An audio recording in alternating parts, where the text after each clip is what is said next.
യെശയ്യായുടെ പുസ്തകത്തിന് 41 അധ്യായം 10 തിരുവചനം. ഭയപ്പെടേണ്ട, ഞാൻ നിന്നോട് കൂടെയുണ്ട്. സംഭ്രമിക്കേണ്ട, ഞാനാണ് നിന്റെ ദൈവം. ഞാൻ നിന്നെ ശക്തിപ്പെടുത്തുകയും സഹായിക്കുകയും ചെയ്യും.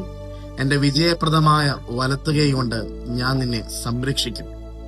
ഈശോൻ ഏറ്റവും പ്രിയമുള്ളവരെ, ഈ ദിവസം പ്രത്യേകമായി ഈ വചനം പ്രാർത്ഥനയോടെ സമർപ്പിക്കുന്നത്, ധൈര്യപ്പെടുത്തേണ്ടത് പ്രവാസികളായ നമ്മുടെ സഹോദരങ്ങൾക്ക് വേണ്ടിയാണ്.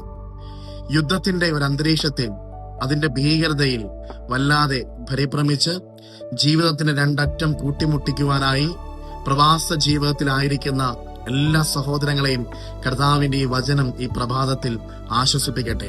നിങ്ങൾ സങ്കടപ്പെടേണ്ട, നിരാശപ്പെടേണ്ട. കർത്താവിന്റെ വലതുകരം നിങ്ങളോടൊപ്പമുണ്ട്. അവിടെ നിങ്ങളെ സംരക്ഷിക്കും. നിങ്ങളെ അനാഥരായി വിടുകയില്ല.